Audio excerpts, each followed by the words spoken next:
noite, a graça e a paz seja com todos vocês. Uma saudação especial a quem nos assiste de casa, aparelho celular, onde quer que você esteja agora. Muito bom poder falar contigo, poder entrar na sua casa, poder estar na sua sala, onde quer que você esteja. Singularmente belo para a gente saber que a distância não nos separa. Há um poder maior que nos une e é muito bom. É um prazer imenso poder estar comunicando com você, sabendo que estamos ligados por um mesmo Espírito, por uma mesma fé, por uma mesma comunhão. Alguns dias o Senhor tem colocado no coração, sobretudo o pastor Diogo, para falar sobre fé, falar sobre fortalecimento da fé, a verdadeira conceituação, a dimensão de fé que precisamos andar. E hoje pela manhã a gente teve uma palavra bem relevante sobre isso, muito importante. Acho que todo mundo que assistiu foi especialmente impactado por ela. E eu queria dar continuidade, falar um pouco mais sobre isso também, de acordo com o que o Senhor também confirmou no meu coração. E eu queria abrir o texto de Lucas capítulo 17.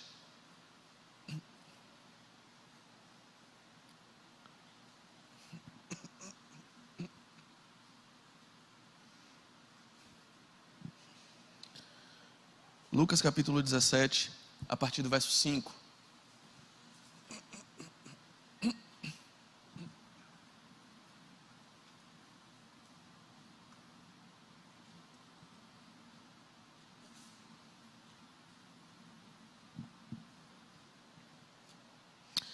Lucas 17, do 5 em diante, vai dizer assim, a minha versão é um pouco diferente. Essa é uma Bíblia de estudo, que é uma versão não muito utilizada, chama Bíblia de Jerusalém. Ela é uma versão ecumênica, mas que eu considero que tem uma das melhores traduções para a língua portuguesa. Então é uma Bíblia que eu gosto muito de usar, mas é diferente da maioria é pouco usada.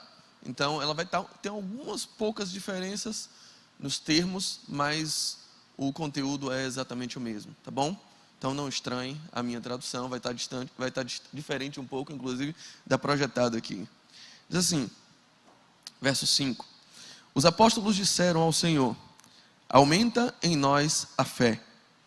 O Senhor respondeu: com a fé que já tendes, como um grão de mostarda, se dissesseis a esta amoreira: arranca-te e replanta-te no mar, ela vos obedeceria.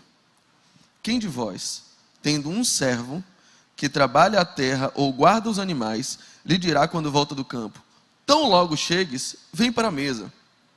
Não, ao contrário, lhe dirá: prepara-me o jantar, cinge-te e serve-me, até que eu tenha comido e bebido. Depois comerás e beberás por tua vez. Acaso se sentirá obrigado para com este servo por ter feito o que lhe fora mandado? Assim também vós, quando tiverdes cumprido todas as ordens, dizeis: somos simples servos. Em outras versões, que eu gosto mais, diz assim: somos servos inúteis, porque fizemos apenas o que deveríamos fazer. Que o Senhor nos abençoe. Meus queridos, o texto fala sobre uma crise em que os discípulos estão vivendo.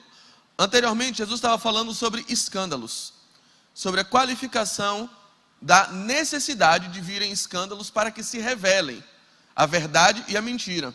Os escândalos, eles têm esse poder. Eles chamam a atenção para um evento e mostram de forma exacerbada aqueles que praticam injustiça, diferenciando daqueles que praticam justiça. Aí Jesus diz assim: mas ai daqueles por quem os escândalos vierem. É um assunto aparentemente escanteado dessa outra reflexão que puxa aqui. Jesus fala sobre perdão em seguida. Devemos perdoar os nossos irmãos, devemos perdoar as falhas que outros cometem contra nós. Diante daquilo, os discípulos em conjunto sentem uma necessidade. Parece que eles se veem distante do modelo de padrão, o padrão de moral, de conduta que Jesus está estabelecendo. É como se eles olhassem para tudo que Jesus está falando e dizendo assim: dá não, está dando ruim para a gente, não vou conseguir chegar nesse padrão que você está estabelecendo. Faz o seguinte, Jesus, para que a gente não fique tão distante do seu discurso, só tem um jeito. Eles dizem para Jesus assim, eles rogam a Jesus e dizem assim: aumenta a nossa fé. Aumenta a fé da gente, faz um milagre e coloca mais fé aqui dentro. Aumenta-nos. Pastor Diogo falou hoje de manhã com muita propriedade sobre a necessidade sim de termos mais fé. A diferença é que pode haver pessoas com pouca fé e pessoas com muita fé. E uma vida com muita fé faz toda a diferença. A gente só vai alcançar a plenitude daquilo que Deus elaborou, projetou para nós. Nós vamos viver de fato uma vida plena, uma vida satisfatória e uma vida satisfeita. Em resumo, nós seremos felizes se vivermos pela fé. E só dá para viver pela fé com uma fé considerável a ponto de guiar toda a nossa vida. Os discípulos entendem isso e dizem assim: do jeito que está, não está dando. Então aumenta em nós a fé. Jesus olha para eles e diz assim, para mim a melhor tradução nesse sentido é essa Bíblia aqui, porque ela difere um pouco das outras Bíblias, que tem uma noção dizendo assim: se vocês tiverem fé igual um grão de mostarda. Mas essa tradução parece mais própria, porque Jesus parece falar de uma fé que ele já tem, ou que já lhes foi dada, e parece que eles não estão usando. Jesus está dizendo, com a fé que vocês já receberam, como um grão de mostarda, vocês podem fazer coisas grandiosas. Como dizer para essa amoreira, sai daqui, se plante no mar, e ela vai obedecendo. Perninha, e vai lá. E esse texto é controverso por alguns aspectos. É complicado de se entender. Porque muitos entendem que Jesus está falando da fé do tamanho de um grão de mostarda. Basta você ter uma fé. O grão de mostarda para aquela cultura era conhecido como o menor de todos os grãos. Aí se você tiver uma fé pequenininha, aí você vai poder fazer isso. Aí você pensa, poxa, eu não faço isso nem com um pé de coentro. Então minha fé está menor do que um grão de mostarda. Mas Jesus não está falando sobre o tamanho do grão de mostarda. Jesus está falando de uma fé como o grão de mostarda. E como é o grão de mostarda? É um grão pequeno, plantado numa terra, mas que dele uma grande árvore é gerada. É algo aparentemente ou inicialmente pequeno, cujos efeitos são grandiosos. É disso que Jesus está falando. A fé é baseada em algo que é implantado em nosso coração pelo Senhor, no oculto do nosso coração, debaixo da terra, mas uma vez posta em prática, os seus efeitos são grandiosos. Uma vida pautada pela fé, normalmente é uma vida notável diante de Deus e diante dos homens. Jesus está dando esse grande ensinamento. Eu já lhe dei tudo o que vocês precisam, eu já plantei em vosso coração. Tudo que vocês precisam agora é deixa nascer. Deixa essa fé brotar, deixa essa fé germinar. Não mate aquilo que eu plantei no coração de vocês. Já lhes foi dado. Ela é como um grão de mostarda, ela vai germinar e ela vai crescer, ela vai se tornar algo grandioso. Jesus está chamando a atenção para isso. Em seguida, Jesus puxa uma parábola que aparentemente, mais uma vez, tem nada a ver. Aí Jesus está dizendo assim, eu vou dar um exemplo para vocês. Imagine que um senhor tem um servo, tem um empregado. Ele cuida de animais, ele cuida da terra, ele cuida de qualquer coisa. Aí esse camarada chega em casa, fez o trabalho, ele mora na mesma casa que o senhor. Na nossa cultura, é usual que vocês digam assim, não, você coma primeiro, vá se servir, sirva seus filhos, só depois você coloca a minha comida, tudo bem? É assim que faz, gente? Não, não é assim que faz.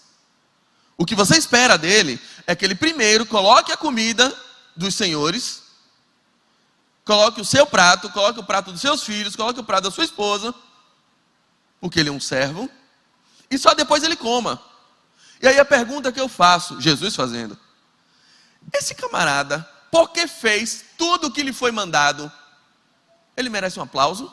Ele merece um bônus? Ele merece um prêmio? Porque ele cumpriu as ordens, ele cumpriu as ordens. Ele merece algo extraordinário? Não. Era uma pergunta retórica. Não merecia. Aí Jesus diz assim, da mesma forma, são vocês. Quando vocês fizerem somente tudo o que lhes foi mandado, vocês batam no peito e digam assim, nós somos servos inúteis. Nós não passamos de um monte de inutilidade, porque fizemos apenas o que nos foi mandado. Essa noção que Jesus está dando, que contrapõe uma noção de servidão que muitos de nós somos criados tendo, é exatamente o padrão do que é viver pela fé. Jesus está dizendo que viver pela fé não está ligado a viver em obediência a regras. Jesus está contrapondo viver pela fé com viver pela lei. Jesus está dizendo que a fé, que o evangelho, que aquilo que ele apresenta, que o cerne do reino de Deus não é um conjunto de regramentos a serem seguidos, e que nós não fomos chamados simplesmente para obedecer regras. Nós não fomos chamados simplesmente para obedecer mandamentos. Nós somos chamados para um nível muito maior. Acontece que muitos de nós têm uma raiz de religiosidade, têm uma raiz de fé, têm uma raiz de crença baseado em servidão. Alguns podem ter bem consubstanciado, bem alojado na mente e no coração a ideia de que são servos de Deus. Antigamente dizia assim, eu não sou crente, eu sou servo. Parece que servo é um nível maior do que ser crente. Nós aprendemos a ser servos, nós aprendemos a seguir ordens, nós aprendemos a ler a cartilha, nós aprendemos a ver a Bíblia como um código de normas a serem seguidas, e você sabe exatamente o que crente pode e o que crente não pode. Todos nós temos uma ideia de uma cartilha, de um manual de instrução de vida na mente, pensando o que pode e o que não pode. E algumas coisas você coloca no ramo do pode, outros do não pode, outros você coloca meio uma dúvida, não sei se isso pode ou se não pode para crente. O cinema está onde aí? Estádio de futebol, tomar um vinho com a esposa, dançar um forró. Tudo isso está no pode ou não pode, está no campo. Antigamente podia, hoje eu já não sei se pode. Isso aqui não podia, mas agora eu sou um crente mais liberal, já está podendo. Isso aqui pode em algumas igrejas. Isso aqui pentecostal pode, tradicional não pode. A gente está baseado no pode ou não pode. Só que Jesus está dizendo que isso não tem nada a ver com fé.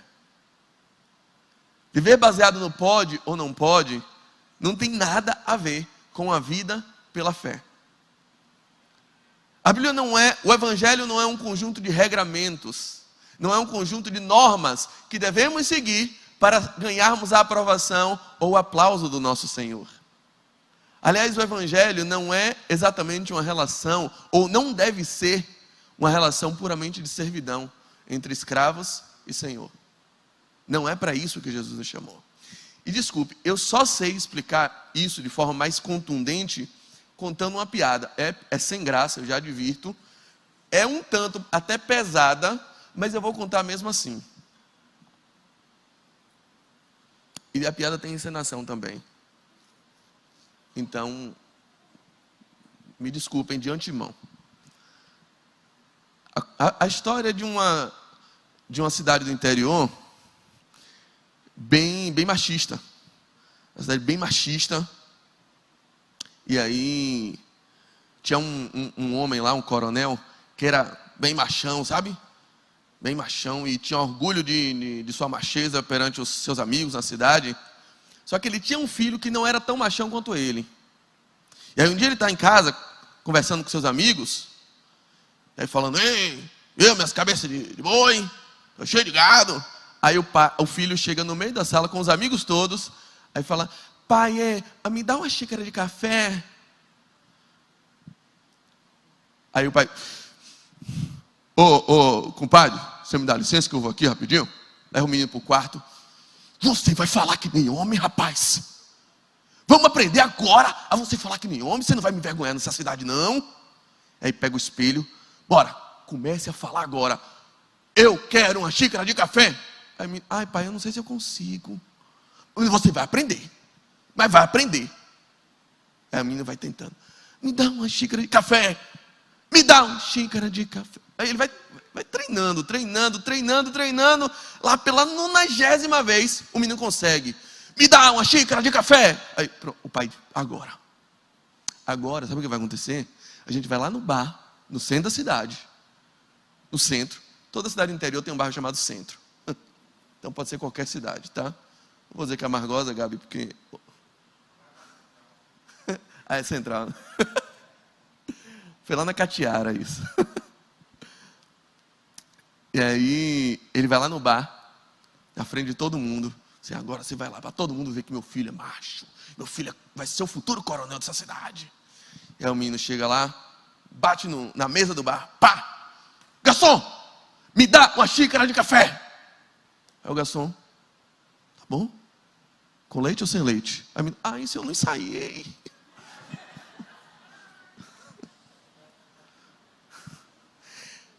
Por que eu estou contando isso? Não é show de stand-up não, gente.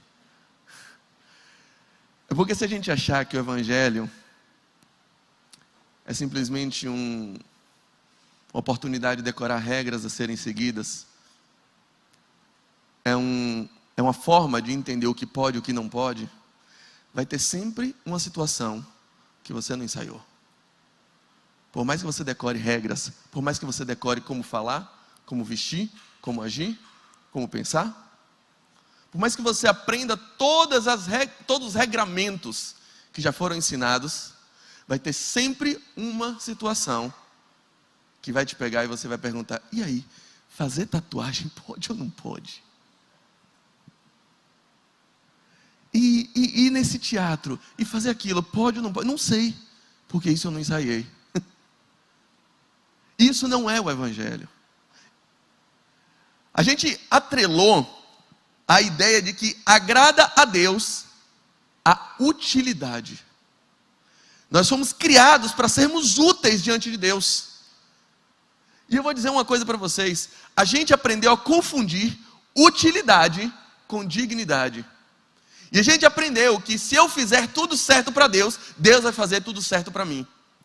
Se eu cuidar daquilo que é de Deus, se eu fizer as coisas para Deus, Deus também irá retribuir e irá fazer aquilo para mim. Se eu for fiel no dízimo, Ele será fiel em me abençoar nas minhas finanças. É uma relação de troca. E eu estou sempre ganhando o favor de Deus com base naquilo que eu mereço ganhar.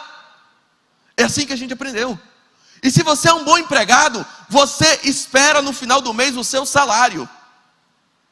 Se você serviu a Deus muito bem esse mês, o mínimo que você espera é que Ele lhe retribua com uma boa remuneração. Mas se você está em débito, às vezes você não aguenta nem vir para a igreja. Eu não consigo chegar diante de Deus. Por quê? Porque estou em débito.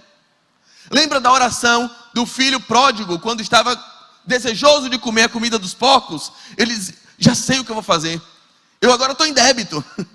Mas eu posso fazer o seguinte. Eu posso dizer o seguinte a meu pai.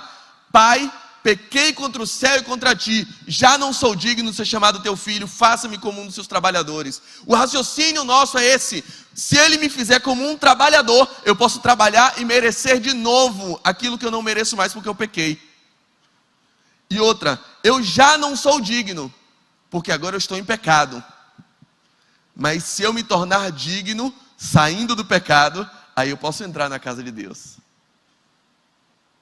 A dúvida: quantas vezes você já deixou de cear, ou já pensou em deixar de cear, porque você estava em pecado? Outra pergunta: então quer dizer que todas as vezes que você ceou, é porque você estava sem pecado?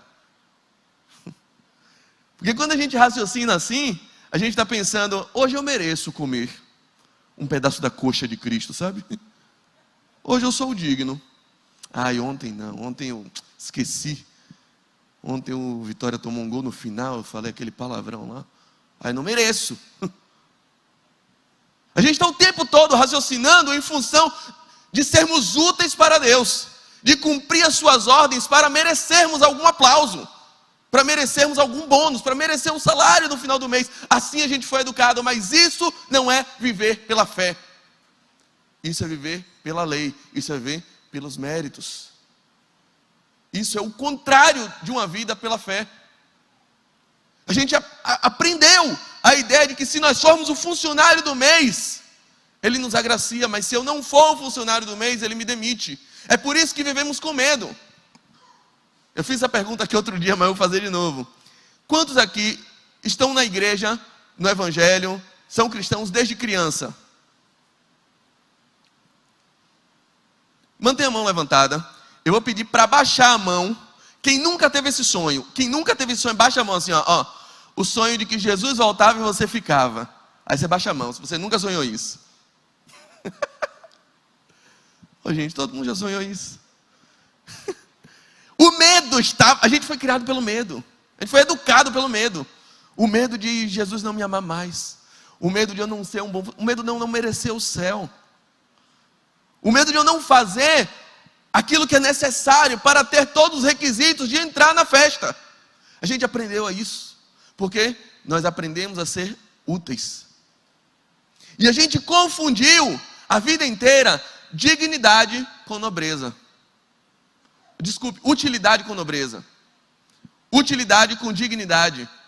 Nem tudo que é útil é digno. Nem tudo que é útil é nobre. Um exemplo clássico. Qual o móvel da sua casa?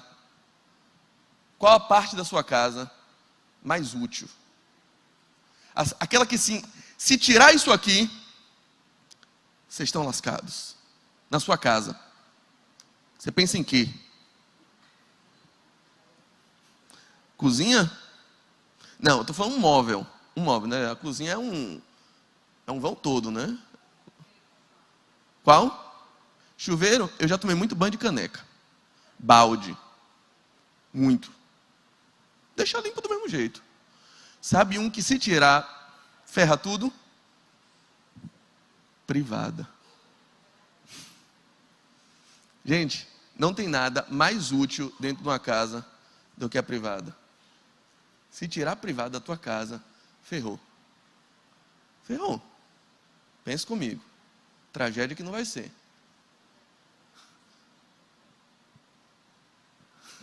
Vai no jornal? Igual a seu pet. Quem vai limpar? Gente, se tirar a privada da tua casa, ferrou. É o objeto mais útil que tem na tua casa. Pergunta, por que tu não compra uma privada nova para decorar a sala? Porque nem tudo que é útil é digno. Nem tudo que é útil é digno. Nós estamos lutando para nos tornarmos úteis para Deus. Para nos tornarmos os melhores funcionários para Deus. Para nos tornarmos os melhores servos de Deus. A parábola que a gente acabou de ler diz assim, Jesus diz assim, ó, sabe quando é que vocês... Sabe como eu chamo o servo mais útil que eu tenho? Aquele que cumpre todas as normas, aquele que obedece todas as regras, aquele que não deixa uma ordem sem ser cumprida. Esse é o mais útil. Quando você consegue ser o servo mais útil, para mim você não passa de um servo inútil. Para Deus não tem nada mais inútil do que um servo que só consegue ser útil. Olha que paradoxo, olha que coisa louca. É por isso que Jesus reúne os seus discípulos, se não me engano está em João 15:15, e ele fala assim, olha, a vocês, eu já não quero mais chamar de servos. Eu não estou procurando gente que simplesmente obedeça minhas regras. Eu não estou procurando gente que decore o que é certo e o que é errado. Eu estou procurando gente a quem eu posso chamar de amigos. A vocês eu já não chamo mais de servos, eu chamo de amigos, porque o servo não conhece o coração do seu senhor, mas o amigo, esse sim, esse sabe o que o seu senhor pensa, o que o seu senhor gosta. Nós somos chamados não para obedecer regras, mas para conhecer o coração do nosso amigo. E isso é viver por fé. É conhecer o coração dele. E exemplo, tem 1000 exemplos que a gente pode dar acerca disso. Mas, normalmente quando eu acerto os presentes para minha esposa, eu erro quando eu vou atrás de dica. Quando alguém me dá uma dica, pegue esse, aí eu pego e me lasco. Mas, quer saber quando é que eu acerto? Quando eu vou numa loja, entro e a mulher pergunta assim, se eu quer comprar alguma coisa, eu digo assim, não sei, mas quando eu olhar, eu vou saber. Ou quando eu sentir o cheiro, eu vou saber. Como é que eu vou saber? Como é que eu vou saber se ela gosta desse cheiro, ela gosta desse objeto, ela gosta desse presente, ela gosta desse brinco, ela gosta desse... Como é que eu vou saber isso? Como é que eu posso saber o gosto dela? conhecendo ela, andando com ela, tendo intimidade com ela. Nós somos chamados para andar com Jesus, conhecer o gosto de Jesus, conhecer as preferências dele, para então, conhecendo seu coração, fazer a sua vontade. Não tem como viver por fé se você não tiver relacionamento com ele. A fé pressupõe relação, pressupõe proximidade, pressupõe quebra de alguns protocolos, pressupõe amizade. Jesus nos chamou para sermos amigos dele. Só assim, só entendendo o valor de uma boa relação, só entendendo que Jesus não veio revelar um patrão em seu poder, mas um pai em seu amor, que muito mais do que servo, nós somos filhos, e como filhos servimos também ao nosso pai, mas servimos com base na relação e não com base na premiação. Você faz a vontade do seu pai, não pensando no mérito que você tem nisso, e nem no salário que você vai ter, mas pensando no bem da relação e no crescimento da sua família. Eu vou dizer, gente, quem serve a Deus com base em um salário, servirá a Satanás por um salário melhor. E às vezes ele quer pagar. Às vezes as ofertas estão aí. É por isso que às vezes é tão difícil para você encontrar um padrão de santificação. É tão difícil para você resistir a tentações. Porque na verdade você olha para Deus como seu patrão. E quando você vê que tem uma oferta aqui, tem alguém cobrindo a oferta dele, você vai atrás. Eu nunca vi ninguém trocar de pai porque na outra casa a mesada está melhor. Isso não costuma acontecer. Mas trocar de emprego, tu mesmo já fez isso, assuma. A outra loja pagava melhor, outro escritório pagava melhor. É a lei do mercado. Tem muita gente que está aqui, infelizmente, pela lei do mercado. Porque Deus está dando bênçãos boas e Satã não está cobrindo ainda. Mas no dia que for boazinha a oferta, aí você troca seu casamento, aí você troca sua relação, você troca a sua servidão. Porque parece que o patrão de lá paga mais. Isso não é fé.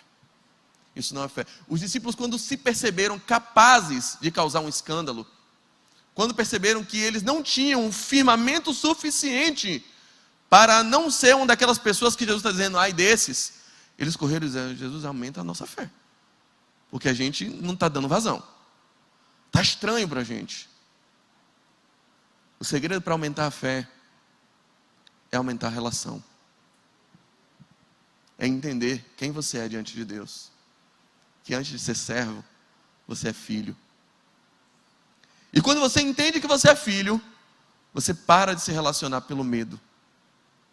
Você para de ter esses medos tolos de que Jesus vai voltar e se eu estiver fazendo um negócio ruim na hora, Ele vai me deixar. Como se a sua salvação dependesse do último segundo da sua vida. E não da obra de Cristo feita e executada na cruz há 2000 anos atrás. Como se o amor dele dependesse da sua boa obra nesse mês, como funcionário. De você ter batido a meta. E se você não bateu a meta, ele para de te amar. Quem aqui é mãe de pet? Ou pai de pet? Eu sempre brinco com isso. A pessoa já está com vergonha de levantar a mão. Se teu cachorro, teu gato, fizer xixi ou fizer cocô fora do jornal, tu chuta ele pela janela? Não. Mas você acha que Deus vai fazer isso com você se você pecar? Você acha que Deus vai te rejeitar por causa dos seus pecados? Porque no fundo, você acha que você é uma melhor mãe de pet do que Deus é pai da humanidade. Deus não consegue ser um pai tão bom quanto você. Que você dá uíscas para o seu gato. Mas Deus te dá aquele pão embolorado que você come todo dia. Deus não sabe o que você precisa, mas você sabe o que seu gato precisa. Deus não consegue ser um pai tão bom quanto você. É assim que a gente pensa. E sinceramente, isso não é viver por fé. Isso é viver por méritos. É você cumprir toda a cartilha de crente. É você dizer, esse mês eu fui santo, mereço inclusive a ceia. Mereço comer um pedaço. Mas no mês que eu não sou santo, eu deixo de comer. Eu deixo de praticar. Jesus está dizendo, tudo que vocês precisam, eu já dei para vocês. Já plantei no coração de vocês. Agora precisa fazer germinar. E o que é fazer germinar? É saber que a fé, que nós somos salvos, que nós somos justificados somente pela fé. É só a fé que nos justifica. É só a fé que nos conduz à graça que nos salva. É só a fé que nos eleva a uma vida proporcional àquilo que Deus desenhou para nós. É só a fé que nos entrega o padrão do projeto, do propósito de Deus sonhado e projetado desde a eternidade para nós. É só a fé. Isso tudo é só pela fé. Mas a fé nunca vem só. A fé é uma semente que, se plantada, vira uma árvore. Tiago vai dizer isso em outras palavras. Tiago da Bíblia, escrevendo a carta, ele vai dizer que a fé sem obras é morta. E alguém, parafraseando essa frase, vai dizer que a fé sem obras é fétida. A fé sem obras é fétida. Uma fé que te paralisa, que não te impele a fazer algo. Uma fé que te infantiliza. Uma fé que simplesmente é uma crença e não uma confiança. Uma fé que não te impele a prosseguir no caminho que Ele te mostrou. A fé que não te mostra como andar em direção ao coração de Deus para ser mais parecido com Ele. Essa fé é uma fé fétida, é uma fé morta. A fé que não te dá força, que não te empodera para fazer aquilo que você não sabe se vai dar certo, mas Ele mandou fazer, então faça.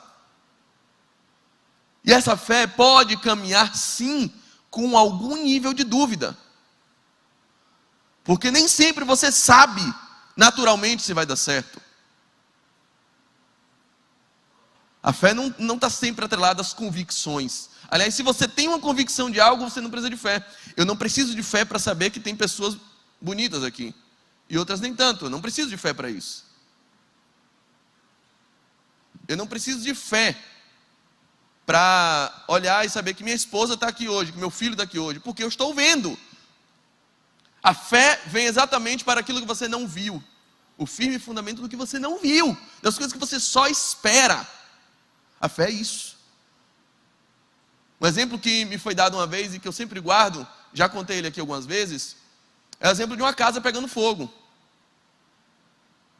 E outra coisa, a fé não é uma coisa burra, não é uma alopração, não é alienação, não pode ser. Uma casa pegando fogo, você está no 10º andar, vem uma menina de 4 anos e fala assim, tio, pula daí. Aí você pula pela fé? Não, você pula por loucura. Então tem uma menina de 4 anos falando, você deve saber que ela não é especialista nisso, que ela não sabe nada sobre incêndio. Se você pular, você é louco. Tem muita gente que confunde fé com loucura, com alienação.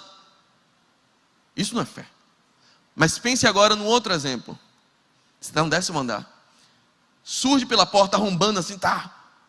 Um camarada, você nunca viu, mas ele olha para você e diz, calma, eu sou bombeiro, especializado em salvamento.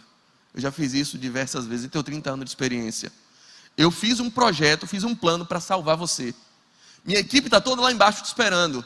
Você vai sair daqui vivo, eu lhe dou minha palavra como especialista. Agora tem uma coisa, você tem que pular do 10º andar. Eu te dou a garantia que você não vai morrer. Por toda a minha experiência, eu já fiz isso diversas vezes. Você pula? Eu pulo. Que aquela é a minha única salvação. Confiar no especialista. Fé é confiar no especialista. Eu tenho certeza do que vai acontecer? Eu estou tranquilo, pular 10º andar. Beleza, já estou garantido. Não estou, eu estou com o coração cheio de dúvida. Eu estou me defecando de medo. Eu estou perna bamba, eu morro de medo. Eu estou com medo aqui. Imagina 10º andar. Mas eu pulo. Porque agora eu não estou indo atrás de uma alienação. Não é uma menina de 4 anos que me falou. Não é simplesmente coisa que veio da minha cabeça. Não. Eu recebi a palavra de um especialista que sabe o que está fazendo e que fez um plano para me salvar. A fé é confiar na palavra do especialista, ainda que você não tenha todas as certezas. é conhecer o coração do especialista. É saber, é conhecer a natureza do especialista. É conhecer quem ele é. É acreditar e confiar, é crer e se alicerçar na palavra dele, sabendo que eu estou seguro em algo que não depende dos meus méritos. Eu não vou pular e voar. Eu vou pular e vou me entregar totalmente na mão dele. E se esse especialista tiver falhado, quem me ferra sou eu sei disso. Fé é colocar o pé crendo que Deus vai colocar o chão. Porque ele falou, ande. Fé é isso. Isso não tem a ver com cumprir regras para merecer um bom salário. Isso não tem a ver com ser o melhor funcionário. Isso tem a ver com ser o filho mais amado. E saber que tem um pai que garante as suas promessas. A fé necessariamente ela te impele a levantar, a caminhar em rumo à vontade dele. Para quê? Simplesmente para ir para o céu? Não. Para se tornar cada vez mais parecido com Cristo. Para se tornar tudo aquilo que ele projetou para você. Projeta aquela imagem que eu te pedi, por favor, meu lindo.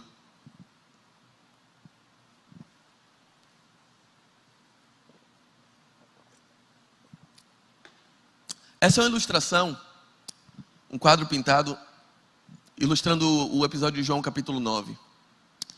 A cura de um cego de nascença. Aqui a gente tem 3 figuras. A gente tem um cego. 4, né? Tem outros doentes. A gente tem os discípulos olhando, vendo o que Jesus ia fazer. A gente tem Jesus. Olhando para essa figura.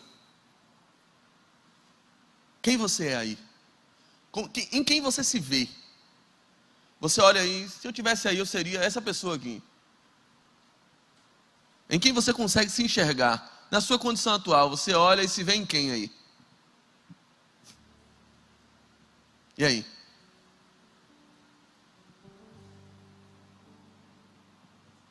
Sinceramente, eu acredito que a grande maioria pensou no cego. É nele que eu sou, é ele que eu sou. Sou o dependente. Sou a pessoa que precisa de um milagre. Eu sou a pessoa que precisa da mão de Jesus para levantar. Ok. Mas esse não é o estágio de fé que o Senhor deseja para você. A pergunta é: quando é que a gente vai sair da posição de cego, pedinte, dependente, consumidor, e começar a assumir a posição de Cristo? Aquele que tem a oferecer. Aquele que já foi empoderado e que pode dizer: ei, já não sou eu mais quem vive, mas Cristo vive em mim. Eu vou dizer, a fé não é a expectativa do que Deus vai te dar. A fé é a convicção do que Ele já nos deu e que temos a oferecer. A fé não é simplesmente o que te leva para o céu. A fé é sempre o que te leva a ser Cristo. Quando é que a gente vai sair desse coitadismo, desse paradigma de infantilidade, de pobreza no mau sentido, e começar a assumir a condição que Ele nos legou a ter, de sermos Cristo para o mundo, de sermos corpo de Cristo para o mundo? A Bíblia diz que a criação arde em expectativa pela manifestação dos filhos maduros de Deus. Mas os filhos maduros insistem ainda em se ver como cegos, porque não sabem caminhar pela fé. Fique de pé.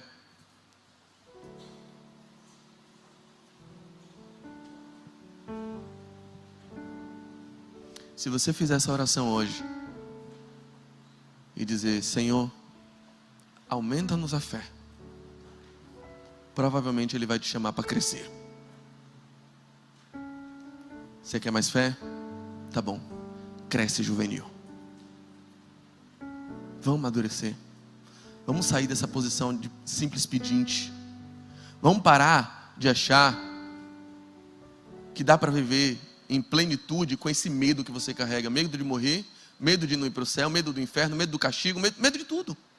medo da rejeição.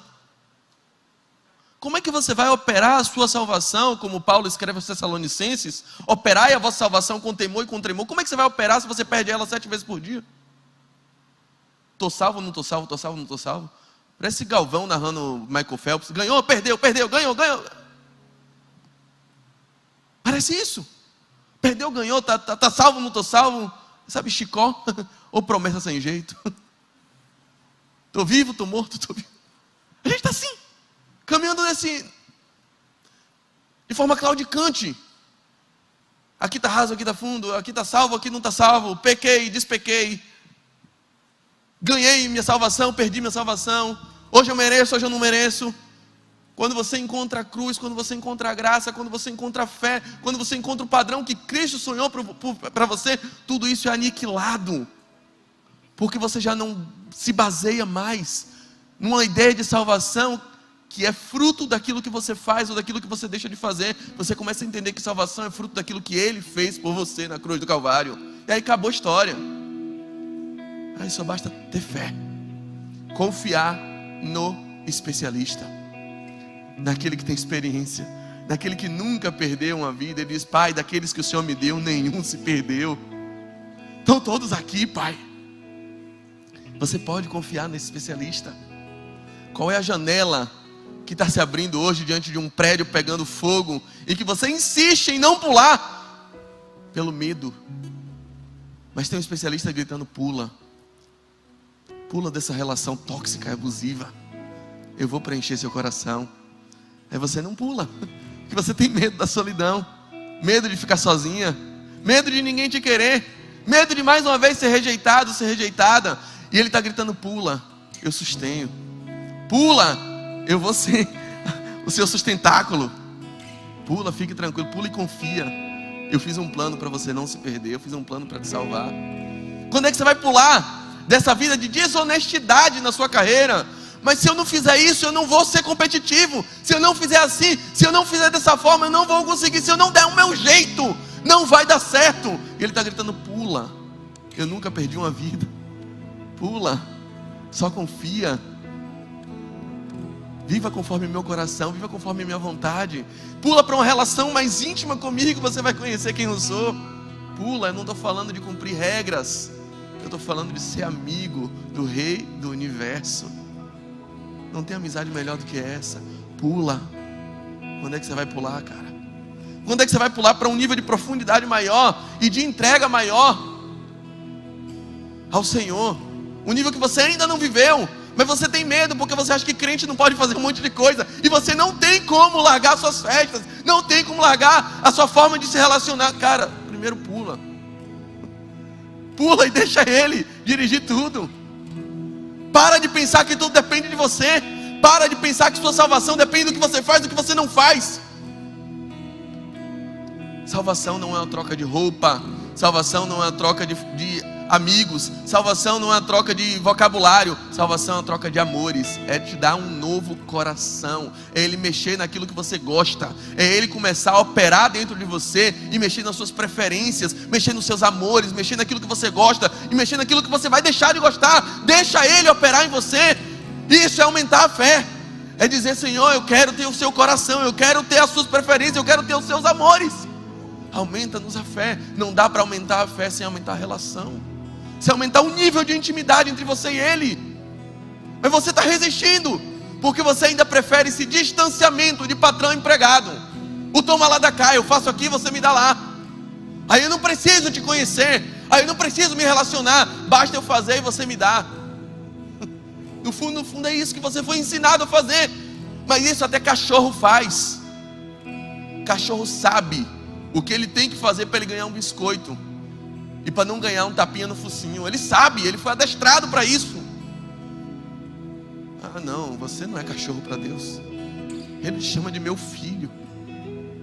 Ele está te chamando para uma mesa, Ele está te chamando para um abraço, Ele está te chamando para um tempo de intimidade, Ele está te chamando para algo muito mais profundo, para uma relação muito mais íntima. Para com isso, cara. Para com esse nível de evangelho raso, de legalismo. Porque daqui a pouco você está cheio de coisas que você não ensaiou. Aquela tentação que você está enfrentando no seu local de trabalho, você não ensaiou como fugir dela. Você não ensaiou como fugir da sua crise de fé, da sua crise institucional. Aí você está aí perambulando de igreja em igreja, de religião em religião, acendendo uma vela para um santo, apagando do outro. Para com isso. Pula. Só pula. Só pula. Ele está de braços abertos esperando. É no abraço dele que você vai cair hoje. E lá você pode descansar. És minha âncora, a minha esperança, em que minha fé firmada está. Eu não temerei, eu não temerei. És minha âncora, a minha esperança, em que minha fé firmada está. Eu não temerei, eu não temerei. Não precisa ter medo. Não precisa ter medo. É só pular. Confia nele. Confia no que ele já lhe prometeu. Ele é especialista. Ele não perde batalha, ele não perde vidas, ele não perde missões. Não dá pra gente ter uma relação com Deus baseada em utilidade. Deus está sendo útil para você, você está sendo útil para Deus. Para com isso. No fundo, vocês não passam de inúteis um para o outro. Você e Deus são dois inúteis um para o outro.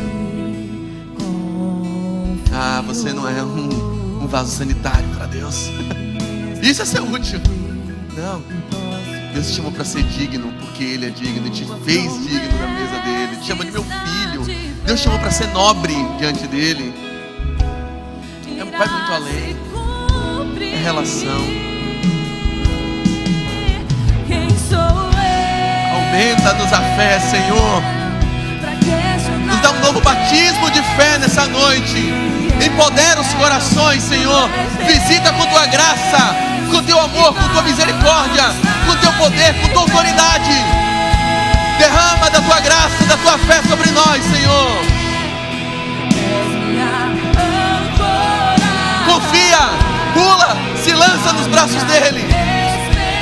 Ele é a nossa esperança.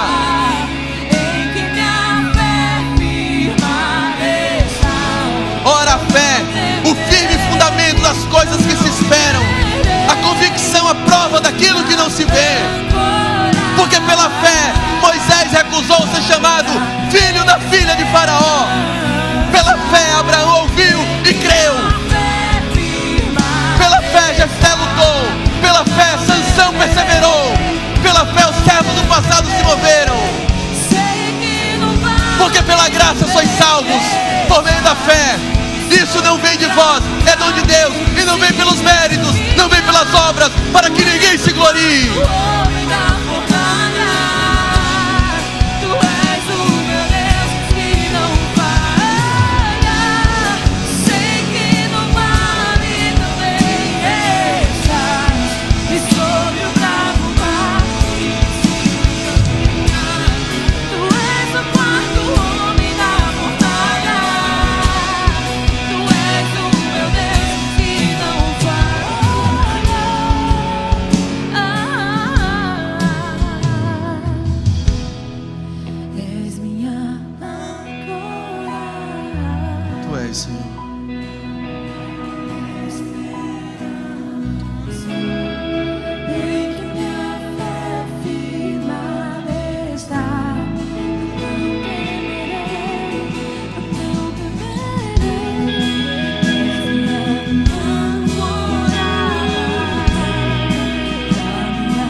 Aquele que tem medo não foi aperfeiçoado no amor, porque o medo pressupõe castigo,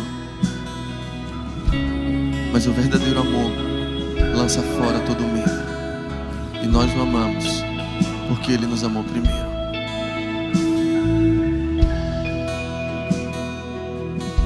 Pai eterno, o Senhor é nossa âncora, nosso firme fundamento.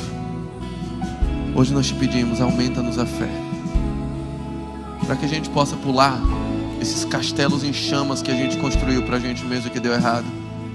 E a gente pula e se lança em seus braços sem medo, confiando na palavra do especialista, confiando que o Senhor também está lá embaixo nos esperando. A gente não sabe o que vai ser, não sabe como é que vai ser os próximos dias de tanta carência, de tanta incerteza.